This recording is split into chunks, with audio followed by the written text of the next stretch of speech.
Et donc aujourd'hui, nous sommes sur notre jour de la famille. Donc la présence de Dieu, comme elle ne peut pas s'installer, les enfants. Je suis en concurrence avec les enfants. Allez.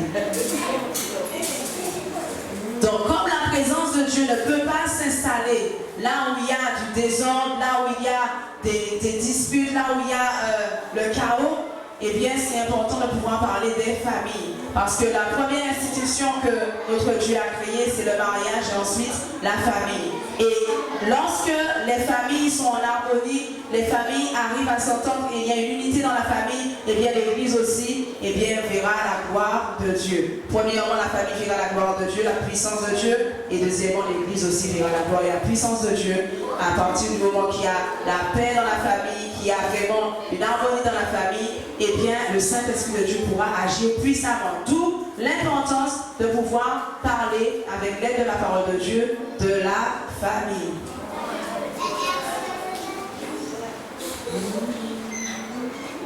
Aujourd'hui, nous allons parler de l'homme en tant que chef de famille.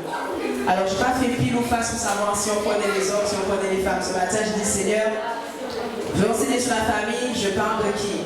Et il va parler des hommes. Donc, la part des femmes va venir, mais aujourd'hui, ce sera uniquement les hommes.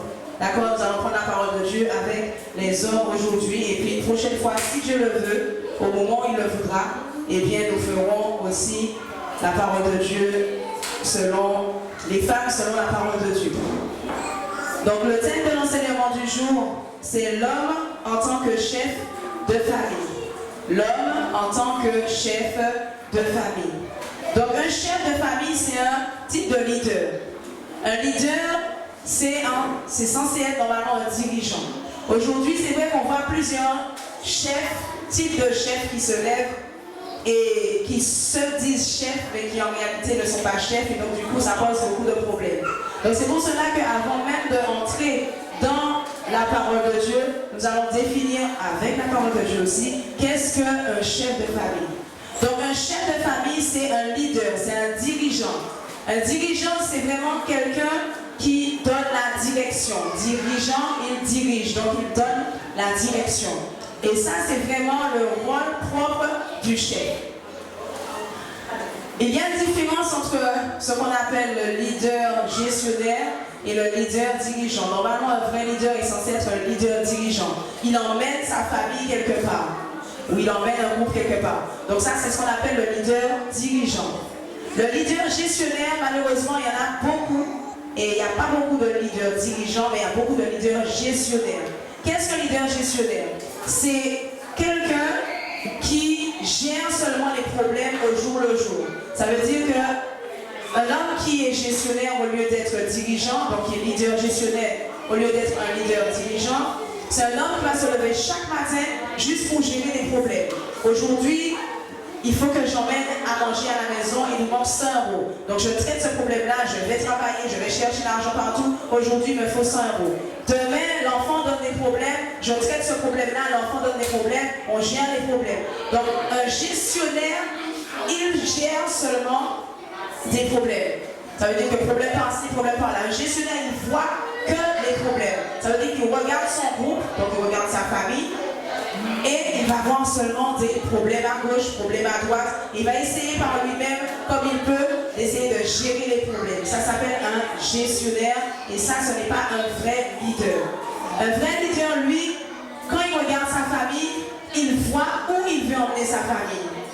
Il voit déjà où il veut emmener sa famille. Il voit déjà qu'est-ce qu'il doit améliorer et comment il va faire pour pouvoir l'améliorer. Ça, c'est le leader dirigeant et c'est le leader que Dieu veut que nous soyons.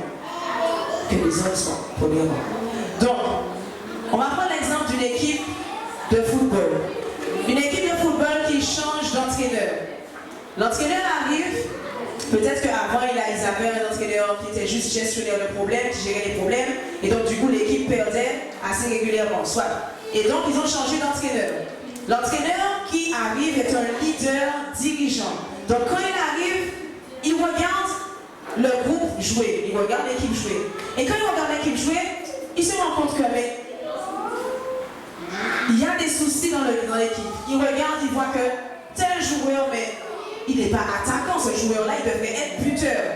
Mais comme son entraîneur précédent l'avait déjà mis attaquant, donc il regarde, il continue. Il observe encore, il dit, mais celui-là, il n'est pas à sa place. C'est pas comme ça. L'équipe a du potentiel, mais il y a juste quelques petites choses à arranger. Et lui, ce qu'il veut, c'est pouvoir emmener l'équipe, allez, au moins qu'ils arrivent, comme ils étaient derniers au 4e classement.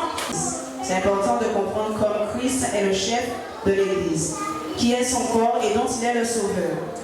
Or, de même que l'Église est soumise à Christ, les femmes aussi doivent l'être à leur mari en toutes choses.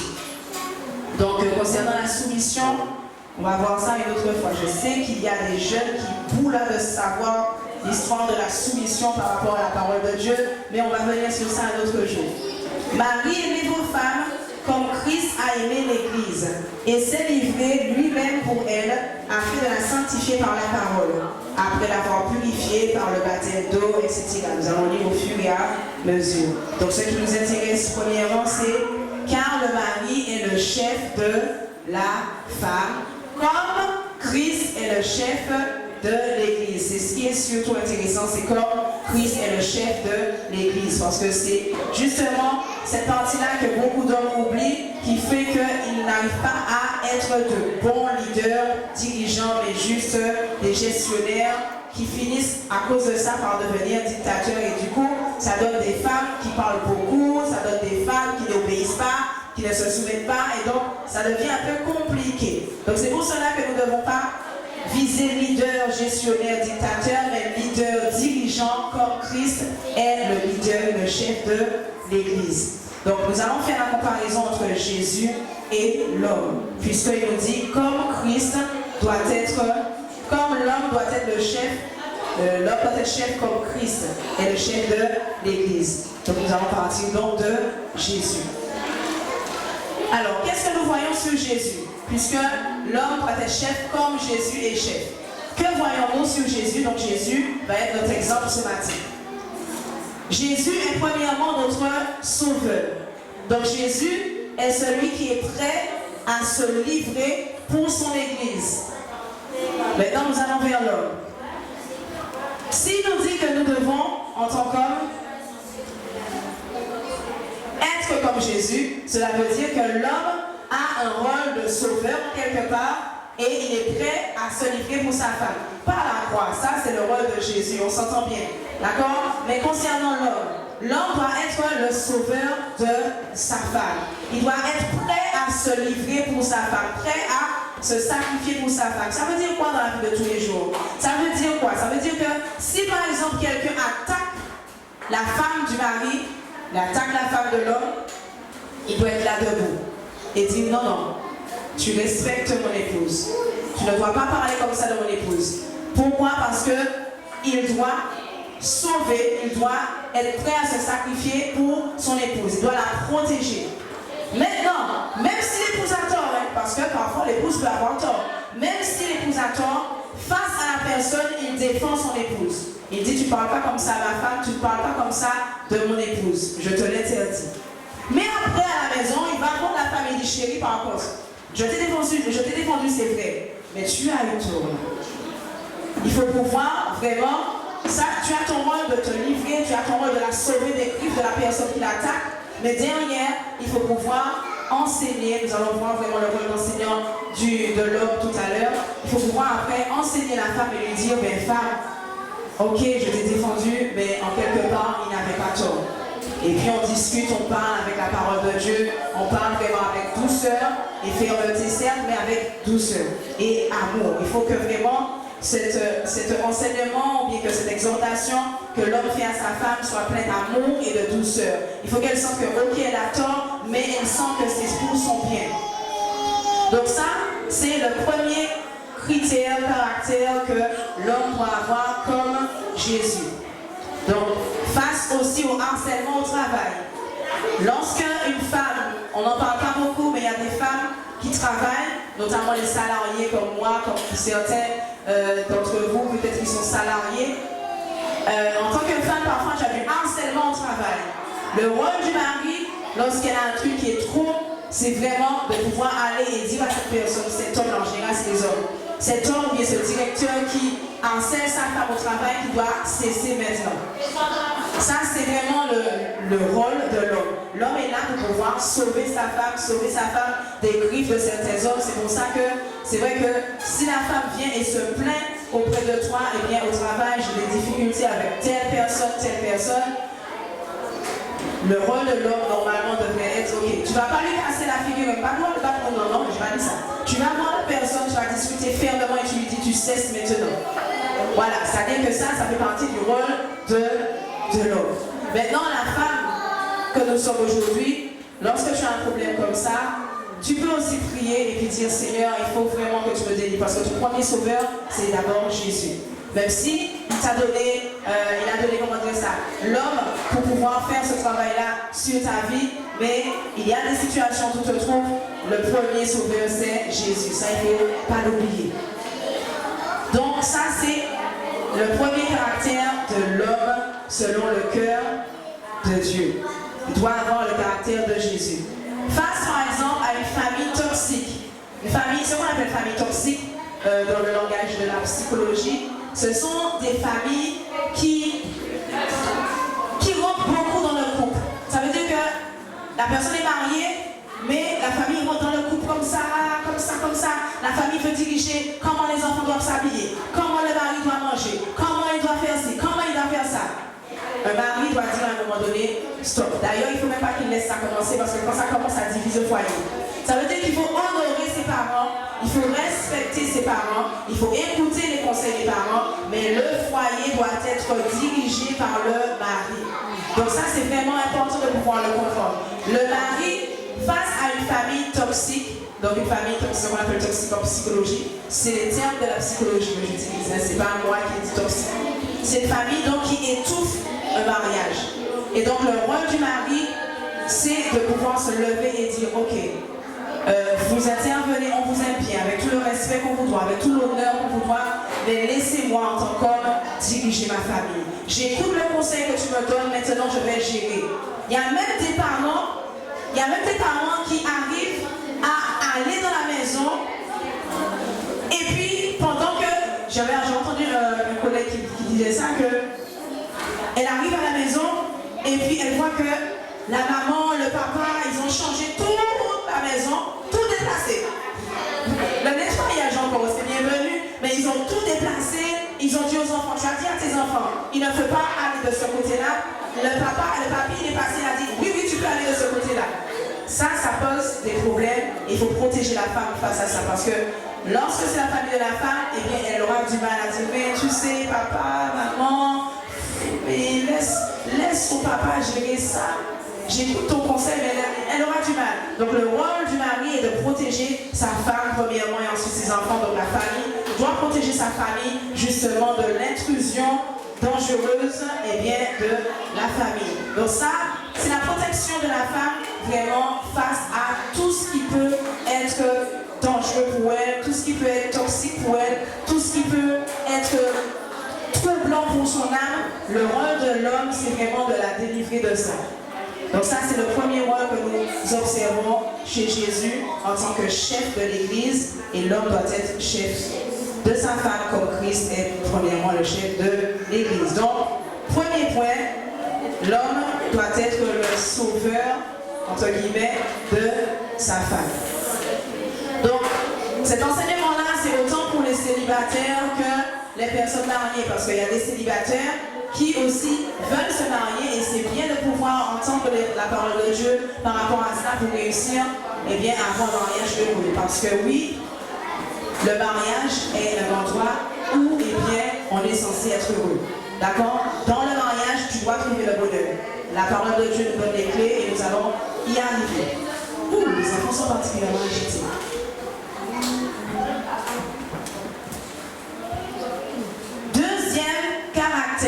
Que doit avoir l'homme qui veut être semblable à Jésus. Et c'est là que nous allons prendre le psaume 23. Le psaume 23, c'est un psaume de leader. C'est un psaume vraiment pour ceux qui veulent devenir leader et chef de famille et leader dirigeant. Donc, on va prendre point par point. Premier caractère que l'on voit. Donc, nous savons que Jésus, il est notre berger. Jésus est notre berger, donc nous le voyons dans la parole de Dieu. Je crois que c'est dans Jean, dans le livre de Jean chapitre 10. Il me semble que c'est Jean chapitre 10. Oui, c'est Jean chapitre 10 où la parole de Dieu nous dit « Je suis le bon berger ». Donc Jésus est notre berger. Ce qui veut dire que l'homme, en quelque part, doit être un type de Jésus, donc un type de berger. Et nous allons voir vraiment les différents rôles qu'a un chef de famille en tant que berger. Première chose, il dit « L'Éternel est mon berger, je ne manquerai de rien ». Donc, première clé, premier point, deuxième caractère que nous voyons, c'est que lorsque c'est notre Seigneur Jésus qui est notre berger, on ne manque de rien. Donc, ça nous amène chez l'homme, et donc on voit que lorsque une femme a un homme qui a le caractère, ce caractère-là de Christ, qui est de ne manquer de rien, la femme, normalement, ne devrait manquer de rien. Nous parlons vraiment de ce qui devrait être. Donc, on en parle comme ça pour pouvoir arriver à le devenir par la parole de Dieu et avec l'aide du Saint-Esprit de Dieu. Donc, si le Seigneur est ton berger, tu ne manqueras de rien. Et la parole de Dieu nous dit que l'homme doit être le chef de la femme comme Christ est le chef de l'Église. Christ est le berger de l'Église. Premier caractère qui vient d'un homme, chef, leader, dirigeant, c'est que sa femme ne manquera de rien. Sa femme ne manquera de rien. Si aujourd'hui ce n'est pas encore le cas, c'est pas grave. C'est pas grave parce que le Seigneur nous enseigne pour pouvoir justement nous en sortir. Et donc, le Seigneur va nous permettre vraiment à tous les chefs de famille de pouvoir vraiment réussir à subvenir à tous les besoins de la maison. D'accord? Donc, ce n'est pas encore trop grave, le Saint-Esprit nous enseigne. Donc, je ne manquerai de rien. Un homme vraiment qui est leader berger, une femme qui a un homme qui est leader berger ne manque de rien. C'est-à-dire le manger, le boire, je parle des bases. Parce qu'il y a des femmes aussi qui gaspillent. Ça, on va voir ça une autre fois. Il y a des femmes aussi qui gaspillent. Ça veut dire que l'homme travaille dur, et puis elle gaspille, elle jette l'argent dans plein de choses. Bref, nous allons parler de ça une autre fois. Pour le moment, c'est un homme qui est leader, dirigeant, eh bien, sa femme ne manquera de rien.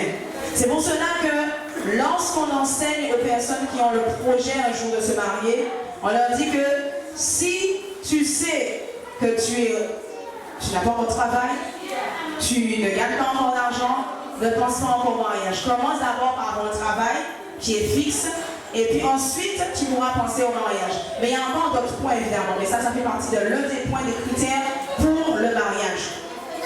Si tu regardes la parole de Dieu, quelqu'un qui veut se marier, et puis un homme qui veut se marier alors qu'il n'est pas prêt à pouvoir avoir financièrement les moyens de subvenir aux besoins de sa femme et bientôt de l'enfant, il ne faut pas se marier. Il faut attendre de pouvoir avoir un salaire pour pouvoir se marier, parce que lorsque tu as un homme qui est leader berger, qui est leader dirigeant, eh bien, il subvient aux besoins de sa femme et sa femme ne manquera de rien. Donc ça, c'est vraiment le Saint-Esprit de Dieu, la parole de Dieu qui nous permet en tant qu'homme, qui permet aux hommes de pouvoir arriver à ce stade-là. Si tu vois que tu as des difficultés au niveau finance, eh bien, la parole de Dieu nous enseigne. Justement, ces temps-ci, on est en train de parler des finances le vendredi. La parole de Dieu est là pour nous enseigner, la prière est là pour nous guider. Et donc, rien n'était possible à notre Dieu. Donc ça, c'est le deuxième caractère que nous voyons chez Jésus que l'homme doit avoir. Lorsque un homme est chef, leader, eh bien, sa femme ne manque de rien. Donc je parle des bases. Je ne parle pas de la femme. La femme veut combien de vernis, la femme veut combien de vêtements. Je ne parle pas de ça. Je parle des besoins de base. Elle ne manque de rien. Ça veut dire qu'elle a de quoi s'habiller, elle a de quoi manger, elle a de quoi faire à manger, elle a de quoi habiller les enfants, elle a de quoi mettre une petite poudre sur le visage, elle a de quoi se coiffer, parce que ça coûte aussi chez les cheveux crépus comme nous.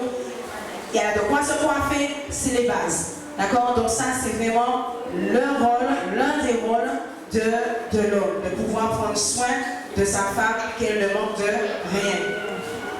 Deuxième critère que nous voyons et que l'homme doit avoir, nous le voyons dans le deuxième verset. Il me fait reposer dans de verts pâturages. Il me fait reposer dans de verts pâturages. C'est vraiment dans la continuité. Lorsqu'un homme est un chef de famille, il doit amener le repos dans la maison. Le repos dans quel sens? Le repos dans le sens où la femme ne doit pas se lever le matin et se dire, mon Dieu, comment je vais faire? Je ne sais pas comment je vais faire pour payer les choses. Elle n'est pas en paix. L'homme, normalement, doit pouvoir être là et dire, mais non chérie, ça va aller. Le Seigneur va nous donner. Le Seigneur va nous donner. Il est là pour pouvoir faire reposer dans le verre pâturage. Ça veut dire qu'il est là pour pouvoir déjà premièrement mettre la paix dans le cœur de la femme et aussi pour pouvoir financièrement permettre que on soit dans le verre pâturage. Parce que lorsque tu es un homme, parce que beaucoup de personnes de couple ont fait ça et ça a été une catastrophe après, ils se sont mariés alors qu'ils n'avaient pas les moyens, l'homme n'avait pas les moyens de pouvoir prendre soin de la femme et puis ils ont commencé à habiter dans une maison un peu bizarre, un peu très abîmée, un peu... parce qu'ils n'ont pas d'argent et donc la femme là elle n'est pas dans le verre pâturage, elle est dans une sécheresse, elle est dans des herbes sèches, enfin elle est sur du ciment, tout ce que tu veux et puis après ça devient un peu compliqué. Donc l'homme est là aussi pour pouvoir permettre que sa famille soit dans de verts pâturages. Je ne dis pas une grande maison extraordinairement belle, etc.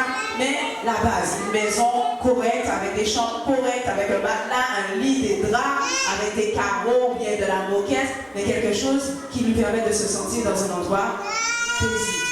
Maintenant, le fait de nettoyer la maison et de rendre la maison belle, ça appartient à la femme. On va voir ça une autre fois. Mais en tout cas, que l'homme puisse donner à sa femme une maison qui soit correcte. Que le Seigneur puisse aider chacun des hommes à pouvoir y arriver. Et nous allons y arriver dans le nom de Jésus. Donc, le chef permet à sa famille de reposer dans de verts pâturages. Et ça, sache-le, homme, mais messieurs, que vous ne pouvez pas le faire seul. Il faut vraiment se confier en Dieu, c'est comme toute chose. Nous tous devons nous confier en Dieu. Et l'homme, pour ce rôle-là, pour ce rôle de chef, il faut vraiment s'investir en Dieu. Il faut vraiment faire confiance à Dieu, s'appuyer sur Dieu, passer du temps dans la prière parce que c'est une grosse responsabilité. La preuve, c'est vraiment la responsabilité qui est le plus attaquée par Satan. Aujourd'hui, on va voir que beaucoup d'hommes, eh bien, ne prennent pas leur place de chef ou bien ont peut-être mal compris la définition du mot chef.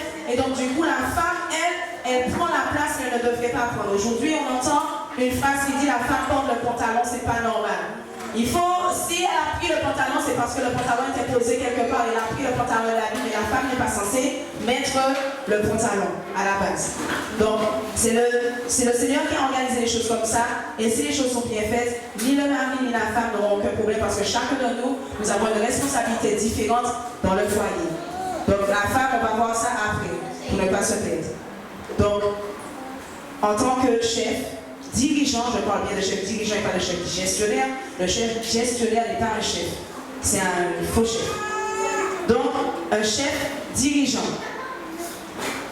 il permet à sa famille de pouvoir reposer dans de verts pâturages. Le verset continue en disant que lorsque Jésus est ton chef et ton berger, il te dirige près des eaux paisibles. C'est toujours dans la même continuité. Il est pour l'un, tu vois, il y a 3 versets qui parlent encore de la même chose. C'est à peu près la même chose. Donc, verre pâturage, c'est vraiment un espace qui est paisible. C'est une maison, c'est quelque chose où la femme ne va pas trop galérer, elle va avoir une voiture, parce que ça aussi, c'est reposer près des eaux paisibles. Tu donnes à ta femme la possibilité de pouvoir voyager sans trop galérer. Par exemple, la seule qui voulait ce matin marcher à pied avec 5 enfants, oui, ça c'est pas normal, mais c'est pas de la faute, je ne dis pas que c'est la faute de ce mari par contre, hein. Ça n'a rien à voir, c'est parce qu'ils ont un souci de voiture. Donc, tu as ta femme qui a 5 enfants ou 3 enfants, qui marche sous le soleil avec les enfants parce qu'il n'y a pas de voiture, ça c'est pas normal venant de chef leader. Le chef leader, le chef dirigeant, normalement, il doit faire sa femme reposer dans de verts pâturages. Ça veut dire que je ne te dis pas d'acheter la BMW avec climatisation et tout ça, mais au moins qu'elle ne soit pas dans le soleil avec 3 enfants à essayer de trouver un bus. Donc ça fait partie. Il le dirige vers des eaux paisibles. Ça veut dire que l'homme est là pour pouvoir guider spirituellement. Il est là pour pouvoir prendre des décisions. Donc ça, c'est vers les eaux paisibles. Pour pouvoir emmener sa femme vers les eaux paisibles, il va prendre des décisions. Et c'est pour ça que c'est vraiment important qu'un homme soit encore plus proche de Dieu que la femme. Aujourd'hui, on voit souvent le contraire, mais ce n'est pas normal. Nous devons tous être proches de Dieu. Mais l'homme, vu son rôle, Si Satan attaque, c'est premièrement l'homme qui va prendre parce que c'est l'homme qui est la porte d'entrée de la famille. C'est l'homme qui est l'autorité de la famille. C'est l'homme qui donne l'autorisation. Je vais vous donner un exemple pour vous faire comprendre l'autorité de l'homme sur la famille. Il y avait une servante de Dieu, c'est une servante qui est connue et elle prêchait concernant la foi. Et à la fin, elle a dit, toutes les personnes qui ont telle maladie, venez, je vais prier pour vous. Et elle a commencé à prier pour les gens. Les gens se guérissent. Et puis elle arrive auprès d'une famille. La famille emmène l'enfant, bien sûr. Elle amène l'enfant. C'est un enfant qu'ils avaient adopté, qui avait fait, comment on appelle ça, l'infection au niveau du cerveau, la méningite, voilà. Elle avait fait une méningite sévère, donc ça avait paralysé son corps. Elle était comme un légume, ce qu'on appelle un légume, elle ne pouvait rien faire avec son corps. Donc cet enfant-là, ils avaient dit, parce qu'elle avait d'autres maladies du coup qui avaient apparu, et les docteurs ont dit, ne compte pas sur elle. Elle va mourir, cet enfant. Et avant de mourir, elle va souffrir. Et donc les parents ont décidé d'emmener l'enfant pour la servante. Et la servante de Dieu, comme elle a l'habitude de faire, elle commence à prier. Donc le papa, la maman et l'enfant sont venus. Les deux ont accompagné l'enfant. Lorsque la servante a commencé à prier, le Saint-Esprit de Dieu l'arrête. Le Saint-Esprit lui dit stop. Le mari, donc le papa de cet enfant, a plus d'autorité que toi sur l'enfant. Donc c'est le papa qui doit prier. Elle dit au monsieur, je dois arrêter la prière parce que le Saint-Esprit vient de me dire que c'est vous qui devez faire la prière. Et le papa dit, mais je ne sais pas faire ça, moi je n'ai jamais prié pour un malade, je n'ai jamais chassé de démons, je ne sais pas faire ça. Elle lui dit, comme c'est vous qui devez le faire, donc je vais vous aider à le faire. Et sur place, le monsieur, il a appris avec la femme à prier. Il a simplement un peu répété, il a dit, la femme a expliqué comment il faut prier. Il a prié et l'enfant a été guéri. Et ça, c'est vraiment juste pour vous faire comprendre l'importance de l'autorité que Dieu a donnée à l'homme sur la famille. La femme qui a l'habitude de guérir les malades n'avait pas cette autorité-là sur l'enfant pour que l'enfant puisse pouvoir être guéri. Parce que la maladie c'était peut-être une petite grippe, une petite maladie, une petite fièvre. Ça passe.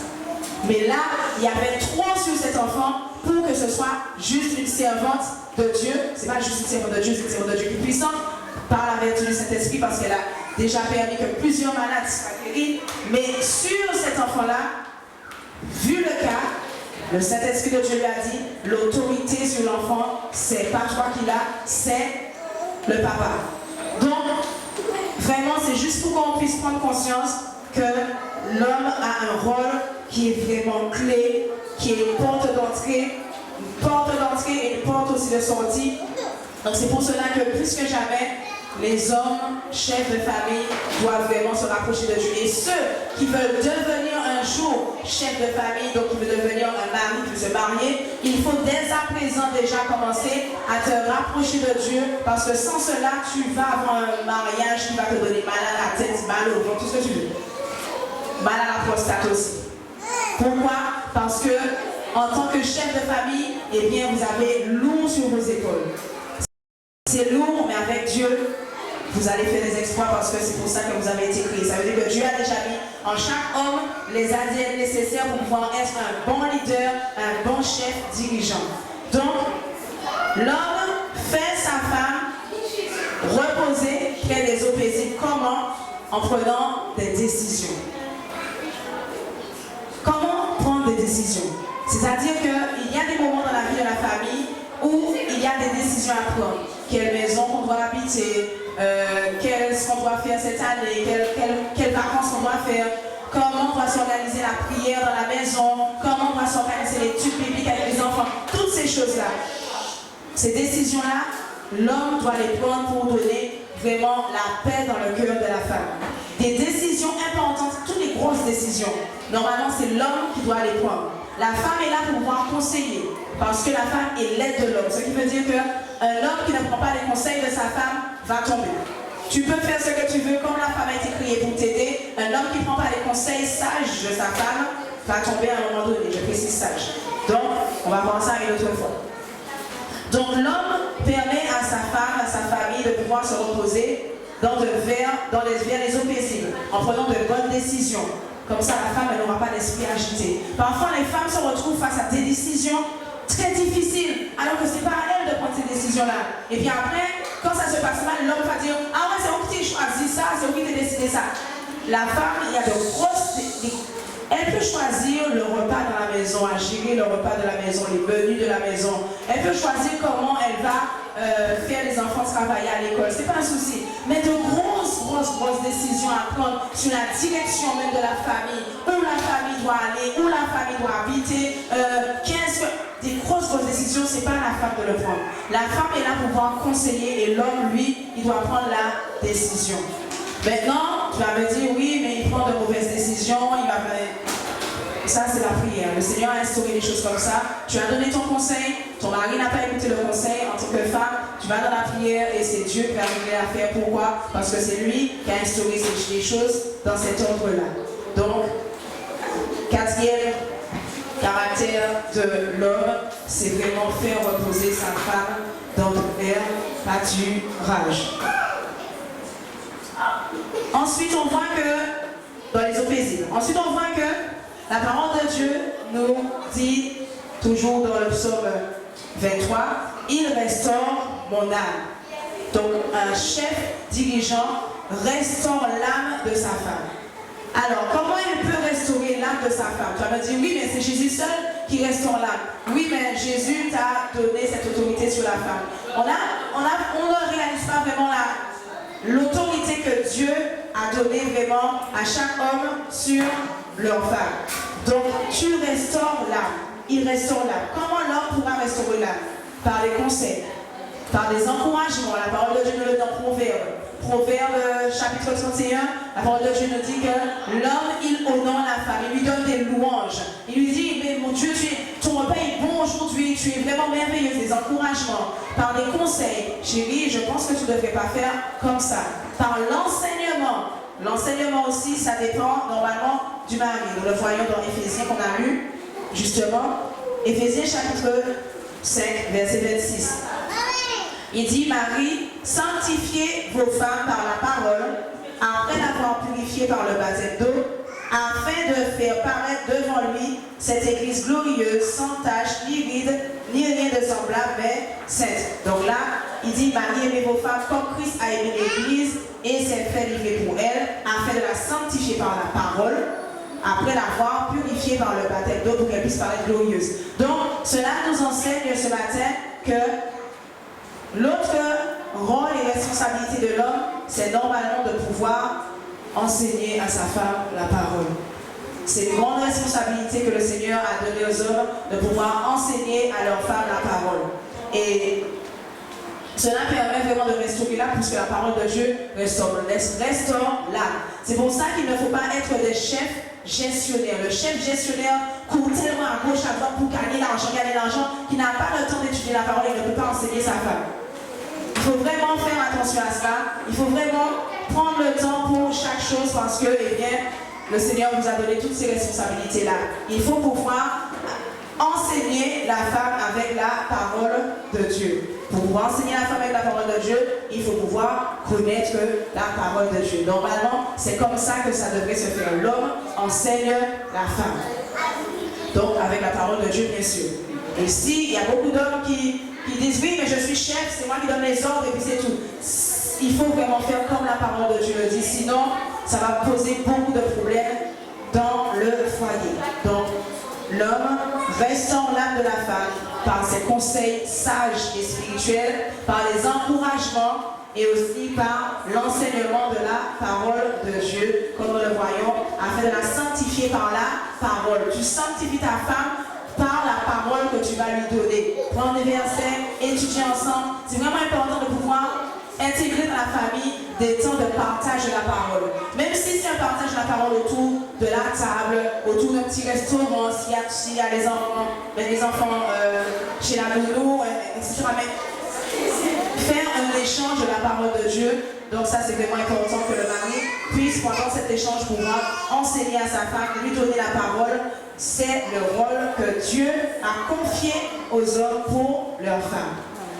Ça permet que les âmes soient restaurées. Ensuite, on voit qu'il le conduit dans le sentier de la justice à cause de son nom. Donc, à cause du nom de Jésus, l'homme, toujours dans la même idée, l'homme va conduire sa femme dans le sentier de la justice. Donc ça veut dire que parfois la femme peut prendre un mauvais chemin, une mauvaise décision, et puis elle tombe dans quelque chose qui n'est pas à la gloire de Dieu. C'est le rôle de l'homme de pouvoir lui dire, chérie, tu sais, là, ce n'est pas bon. Ce n'est pas une bonne décision. Ce n'est pas une bonne façon de parler. Ce n'est pas une bonne façon d'agir. Tout cela toujours avec amour, avec sagesse et avec fermeté. Donc, c'est vraiment important que l'homme puisse conduire sa femme dans le sentier de la justice, être juste par la parole de Dieu. Ça, c'est l'autre rôle que Dieu donne aux hommes. Autre rôle que nous voyons toujours dans l'Éternel et mon berger, donc dans le psaume 23, on voit que Dieu a donné cette responsabilité-là aussi.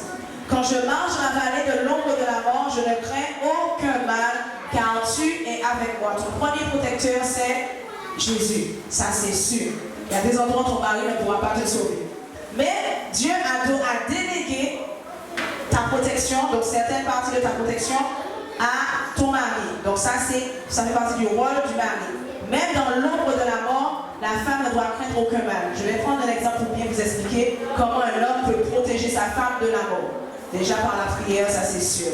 Toujours proclamer que les anges campent autour de ta femme, que tu protèges ta femme déjà spirituellement de la mort. Ça c'est le rôle de tous et chacun. La femme le fait aussi pour les enfants, pour son mari, ça c'est le rôle de tous et chacun. Mais en tant qu'homme, il y a des moments où tu peux être confronté à la mort.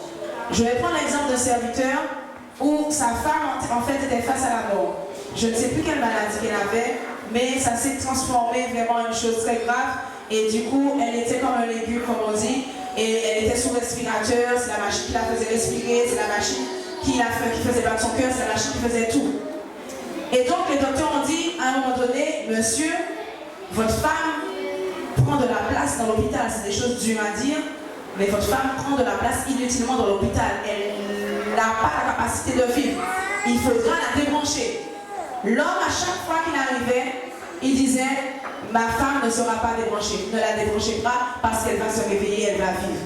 Et il repartait, il allait dans la prière et il disait aux enfants, les enfants, votre maman va vivre. Et il dit aux enfants, il faut proclamer que maman va vivre, maman a la vie en elle et qu'elle va guérir. Et ils ont continué comme ça pendant plusieurs semaines. À un moment donné, le docteur s'est fâché, il a dit, bon monsieur, je comprends votre histoire de foi de Dieu, mais là, il faut arrêter, il faut la débrancher. Et l'homme, face à ça, il a dit, écoutez monsieur, donnez-moi juste la journée. Et puis, vous revenez ce soir et ce sera fini. Et l'homme, il est resté dans la confiance en Dieu. Il a prié, il a passé la journée avec sa femme, il a prié. Et à la fin, bien aimé, la femme s'est levée. Fin de journée, la femme s'est levée. Elle s'est réveillée, les machines même l'embêtaient parce que la machine te force à respirer alors qu'elle avait besoin de respirer seule. Donc elle s'est réveillée et tout s'est bien passé. Si elle n'avait pas un homme qui avait cette conscience qu'il doit protéger sa femme de la mort, eh bien cette femme serait morte. Pourquoi? Parce que pour lui, il ne connaît pas son autorité. Il va dire, bon, les docteurs m'ont dit, hein.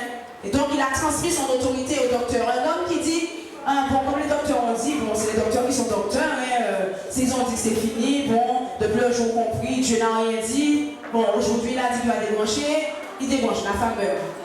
Mais celui qui a conscience de son autorité va dire, écoute, tu as ton job, tu as l'autorité sur les médicaments, sur certains...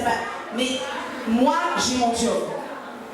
Moi, j'ai mon job. Et il a tenu ferme là, il a prié, il a intercédé. Et grâce à la puissance de Dieu et à sa foi, eh bien, sa femme s'est levée. Donc, quand il marche dans la vallée de l'ombre de la mort, eh bien, elle ne craint aucun mal car son mari sera toujours avec elle. Le premier, vous savez bien que c'est Jésus. Mais c'est par la foi de cet homme que cette femme a pu être sauvée. Parce que si l'homme n'était pas là, la venue était là comme ça, il n'était pas allé avec elle, etc., eh bien, elle aurait été débranchée, elle aurait été morte.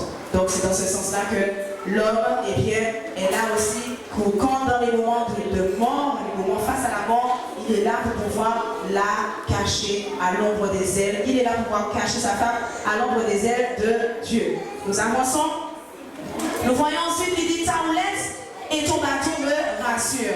Vous voyez vraiment que le psaume 23, on le récite tout le temps, mais c'est un psaume qui est très riche pour les leaders, chefs, hommes qui sont au milieu de nous. Nous avons ici que des chefs, leaders, dirigeants dans le nom de Jésus. Ta houlette et ton bâton me rassurent. La houlette et le bâton, c'est quoi? Chez les bergers, ils ont deux types de bâtons. Il y a un bâton qui a une courbe au bout. Je ne sais pas si vous l'avez déjà vu, les bergers, lorsqu'ils s'occupent de leurs brebis, ils ont un bâton qui a une courbe au bout et ils ont un autre bâton qui a un fer au bout. Le bâton qui a la courbe au bout, c'est lorsqu'il a besoin de soigner la brebis, il la tire. Ou encore, lorsqu'elle s'écarte un peu du troupeau, il peut la ramener avec douceur dans le troupeau. Le deuxième bâton, donc le deuxième bâton avec le fer au bout, c'est un genre de, comment expliquer ça? Ça permet de creuser la terre, pouvoir prendre de la terre, pouvoir bon ça c'est la fin. Ils envoyaient de la brebis pour que la brebis puisse revenir en fait. Mais bon, ça ne veut pas dire que messieurs vont envoyer de la terre vers vos femmes. Donc on va l'expliquer ce que vraiment on veut dire par là. Donc ta houlette et ton bâton me rassurent. Ce qui veut dire que l'homme en tant que chef dirigeant doit avoir une houlette et un bâton. La houlette, pourquoi? La houlette, c'est quand la femme s'égare dans son raisonnement ou bien elle s'égare dans son comportement. Avec ta houlette, eh bien tu la ramènes fermement. C'est ça, le bâton, il a une fermeté. C'est pas parce que tu as pris un bâton, donc c'est pas parce qu'on utilise la houlette que ça veut dire que c'est violent. Non, avec la houlette, tu ramènes. La houlette, c'est le signe de la fermeté. Ça veut dire que tu ne fais pas ça en blague. Chérie, viens, c'est pas bien ce que tu fais. Non, avec fermeté, mais avec douceur. Tu la ramènes avec la houlette. C'est avec fermeté. Donc ça veut dire que c'est douceur et fermeté. Pour pouvoir aider la femme à revenir sur le droit chemin si jamais elle s'est égarée. C'est à ça que sert en fait la houlette et le bâton.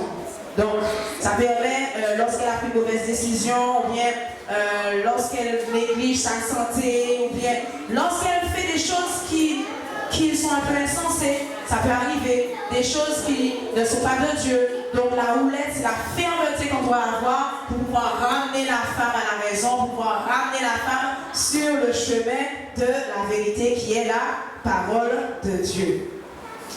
Donc, ça, c'est logique. Donc, ta houlette et ton bâton me rassurent. La ramener dans de l'égarement, la ramener si elle s'est égarée un peu, ou bien si elle s'est écartée un peu.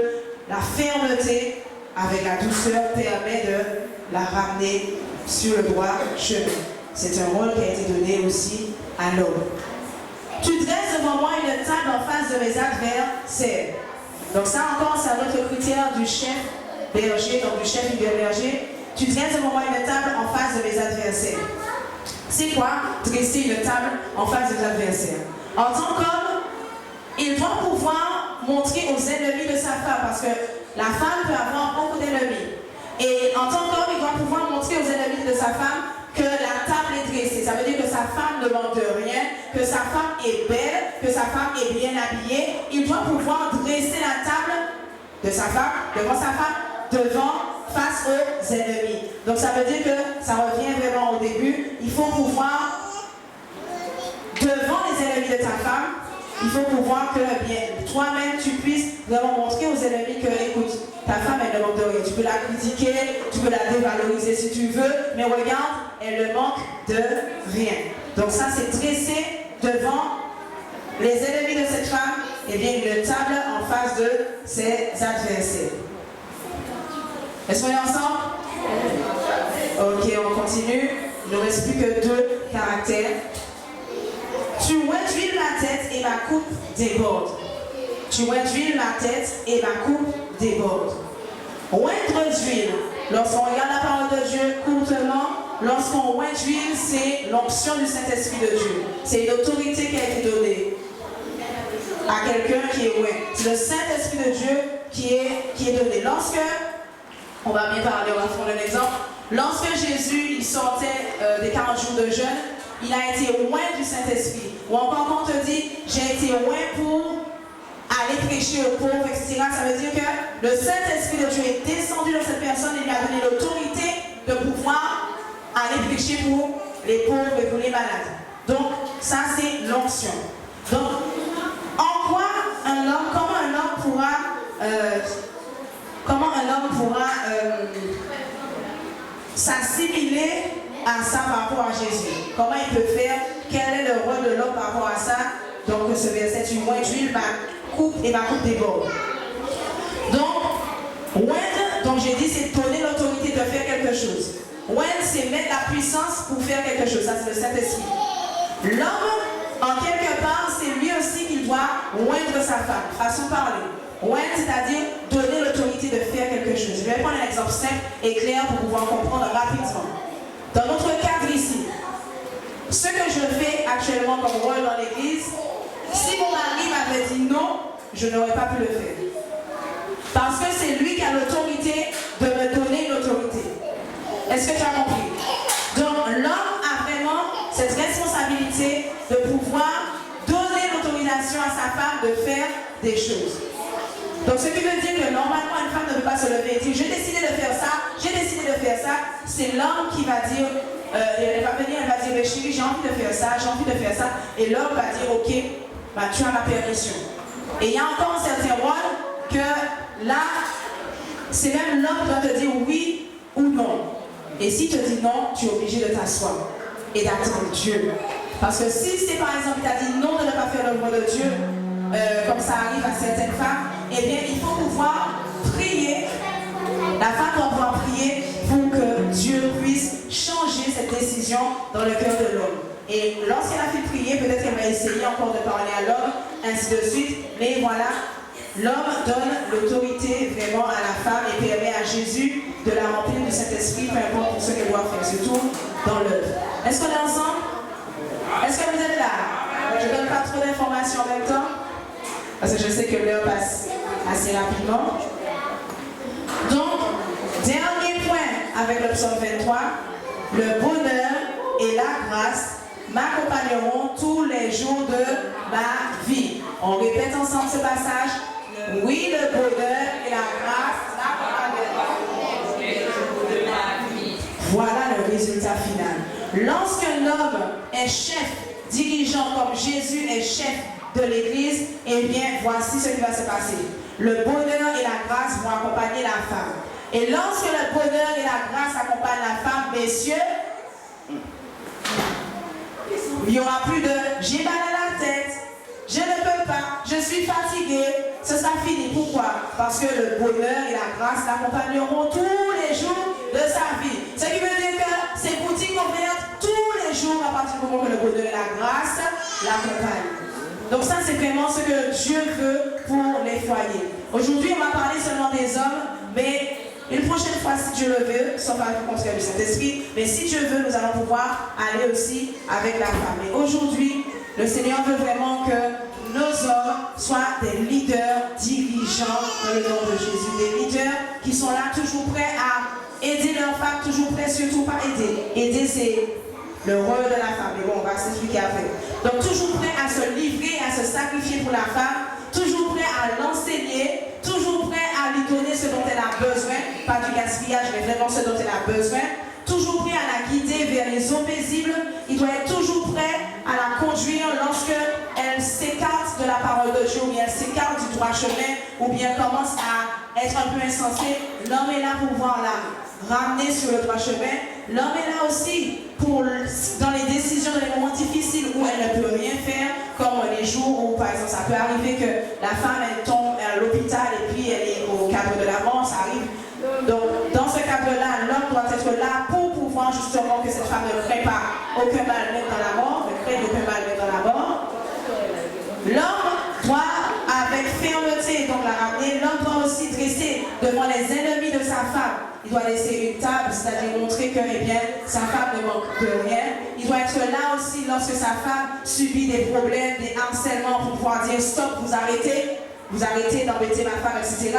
Il doit être là aussi lorsque la femme a besoin de faire quelque chose pour pouvoir donner l'autorisation à sa femme. Surtout dans l'œuvre de Dieu, il faut vraiment avoir l'aval de son mari. Ça, c'est vraiment important. Maintenant, si c'est l'œuvre de Dieu, de toutes les façons, le Seigneur va faire en sorte que ton mari puisse accepter. Peu importe la manière dont il va le faire, la parole de Dieu nous dit que lorsque Dieu veut te délivrer, il met à ta disposition même tes ennemis. Alors, allez voir ton mari. Donc, ce qui veut dire qu'il faut avoir l'autorité, l'autorisation, la permission du mari pour certaines œuvres dans le corps de Christ et pour aussi d'autres choses. Le mari aussi a cette responsabilité de prendre des grosses décisions. Ne laisse pas ta femme prendre des grosses décisions. Tu la mets en difficulté parce qu'elle n'a pas été créée génétiquement pour prendre des grosses décisions. Elle a été créée, génétiquement, spirituellement, elle a été créée pour pouvoir t'aider. Ça veut dire que tu lui dis, chérie, j'aurais aimé faire ça, tu en penses quoi? Tu as déjà quand même une idée. Et là, elle est là pour pouvoir te conseiller et améliorer l'idée. Pourquoi? Parce que c'est son rôle de pouvoir aider et il faut pouvoir accepter l'aide puisqu'elle a été créée pour ça. Quelqu'un, si on te dit que femme a été créée pour aider l'homme, si tu essayes homme de faire tout seul, tu vas échouer. C'est pour ça que même les païens ont compris que derrière tout grand homme, il y a une femme. D'accord? Pourquoi? Parce que c'est son rôle. Et l'homme, lorsqu'on agit ainsi selon la parole de Dieu, on est chef comme Christ et le chef de l'Église, eh bien le bonheur et la grâce va accompagner votre femme et donc votre foyer tous les jours de votre vie. Et vraiment, c'est ce que nous vous souhaitons. Nous souhaitons à chacun de nous d'être vraiment un foyer uni, un foyer heureux, et nous allons y arriver. Si tu mets en pratique la parole de Dieu, on doit pouvoir y arriver. Que Dieu vous bénisse, que Dieu nous aide vraiment à être des leaders vraiment